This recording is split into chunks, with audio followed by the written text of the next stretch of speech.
Today I'm going to talk about my favorite game mechanism in a brand new game, Century Spice Road, which some have compared to Splendor in various mechanisms. It's kind of a simple engine building game. And there's kind of a lot to talk about here, but I'll try to keep it short.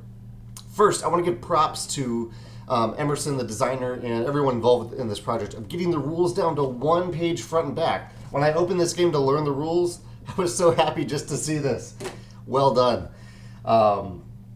Now, as I said, this is an engine building game, and my favorite thing about the game is that there's just a ton of tension. Every choice you make is full of tension. You can only do a few things on your turn. You can play a card, you can buy a card, you can fill an order, or you can collect your cards back to hand. And every one of those decisions is interesting because you're trying to do it at the right time so that it benefits you the most and benefits the other players the least.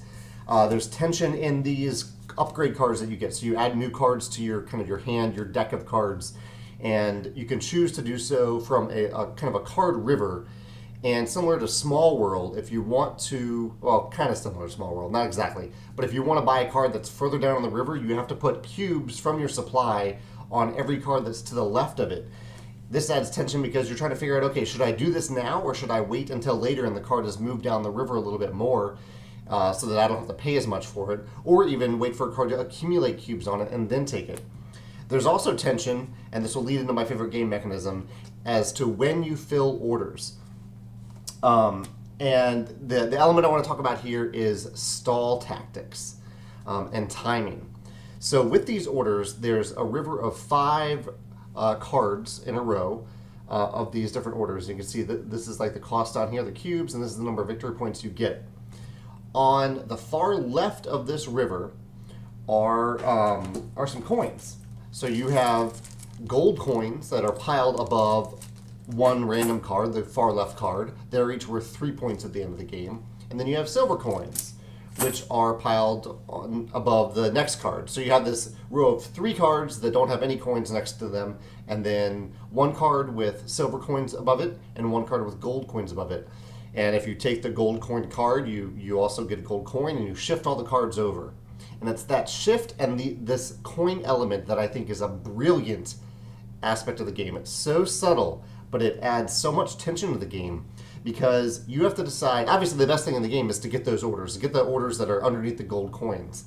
And so part of your gameplay is deciding when to go after those cards, or if you see someone who's way ahead of you, if they've got better cubes, a better engine for getting the card that's currently under the gold coins, figuring out which other card to go for. Like, do you go for the next one down because you know it's going to slide over when they order? Do you go for the next one beyond that, and do you get it right away?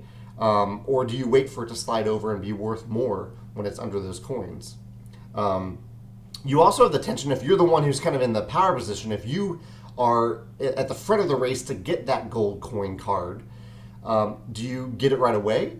Or do you kind of get the cubes ready for it and then wait? Because you know if you are waiting, then other people maybe are forced to buy orders that aren't as lucrative because they're waiting for you to buy that most powerful, that most valuable card.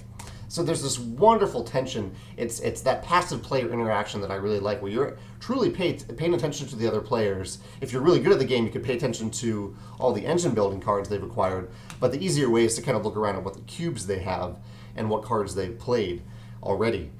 And it just has this beautiful tension. So I really, really love that element. All this came from Emerson simply adding gold coins on top of one card and silver coins on top of another one. Such a simple thing, but it adds so much tension, so much passive player interaction, so many interesting decisions to really a brilliant, elegant game. I've said Emerson a few times as if I know the designer. I do not know Emerson, but Emerson, hats off to you. Really well done in this game. I had a blast playing it yesterday, and I look forward to playing it again. Yeah, that's it. If you have any thoughts to add about Century Spice Road, if you've played it, I'd love to hear about them in the comments. Or if you have a game where the victory point things that you require, whether they're orders or missions or whatever they are, if they add an interesting tension to the game in some unique way, that by the way that they're set out on the board or in your hand, any type of interesting tension added by those orders or those victory point elements of the game, I'd love to hear about that in the comments. Thanks.